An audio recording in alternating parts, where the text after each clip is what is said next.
আপনার তালামিজের এক নেতাকে বলছিলাম, আপনারা যে সাবরে মুজাদ্দিদে জামান বলেন, এমনি এমনি তো মুখে বললে হবে না, কথা বুঝেন? কিছু বলছেন না? আল্লাহ, হ্যাঁ, মুজাদ্দিদে জামান মানে যিনি যুগের সংস্কার, নাকি? তা আমি, হ্যাঁ, সংস্কার তো বললাম যে, বলেন তো আপনারা যে মিছিল দেন, দলিল দিতে হবে, আর নাই মানব না, আমার তো বের করে দিতে পারবেন না। এই লোক আমাকে কয়েকটা দলিল দিচ্ছে, দেখেন তো মনে ধরে কিনা। তিনি বলছেন, দেখেন, উনি হচ্ছেন তালামিজের সাবেক সেক্রেটারি ছিলেন, মৌলানা এম এ কাদির আল হাসান ছিলেন না এক নেতা। উনি আমাকে বলছেন, শুনেন আপনার দাদা কিভাবে আমরা মুজাদ্দিদ বলি, আমি এটা আপনি গৌরব করতেছি না। তিনি আমাকে বলতেছেন যে, দেখেন, যখন আল্লাহর কালামের একটা অক্ষর মানুষ ভুলে গিয়ে ভুলটা পড়ছিল, তিনি এসে এটা সংশোধন করে দিয়েছেন। এই একটাই তো যথেষ্ট, আর লাগে কিছু? একজন মুজাদ্দিদের জীবনে একটা তাসদিদ যথেষ্ট, যে যখন আমার বন্ধুরা ভুলে না জেনে অনেকে কি করছেন, যে যত ভুল পড়ছেনি আর বলছেন এটাই ঠিক, বলেন নাউজুবিল্লাহ।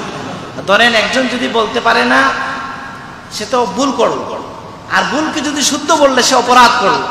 বুঝেন নাই কথাটা? ভুল হয়ে যাওয়া একটা, আর ক্রাইম আর একটা, সিন একটা, ক্রাইম আর একটা, নাকি?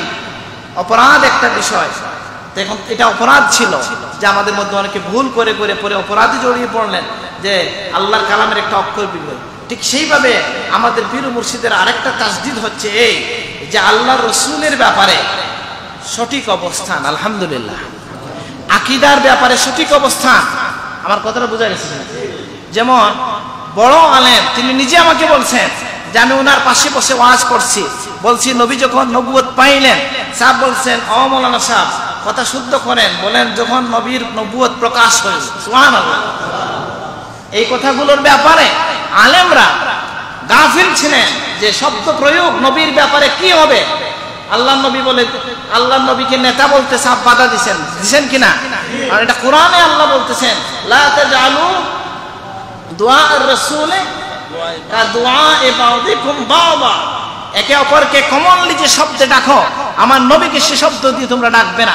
ওয়ালা তাজহারু লাহু, হ্যাঁ, বিল কাওলি কাজাহরি বা'দিকুম লিবা'দিন আন তাহবাতা আমালুকুম ওয়া আনতুম লা তাশউরুন, যে একজন আরেকজনকে যেভাবে শব্দ প্রয়োগ করো, এগুলো আমার নবীর ক্ষেত্রে করবে না, এটা তোমাদের আমল বরবাদ হয়ে যাবে।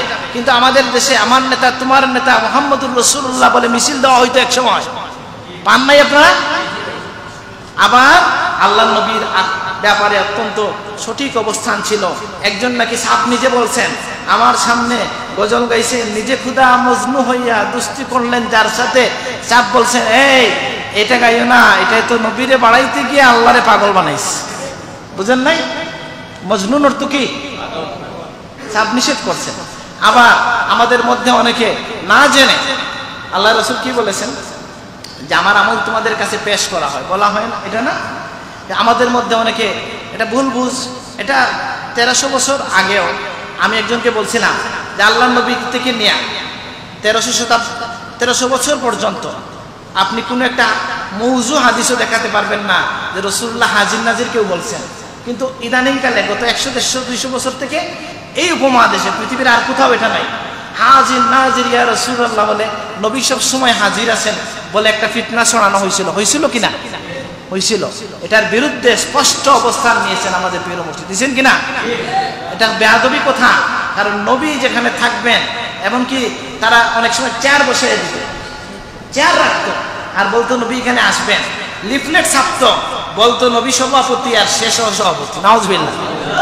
আমাকে একজন লিফলেট দেখাইছেন, এটা আপনারা দেখছেন কিনা? এটা লিফলেট আছে এখানে।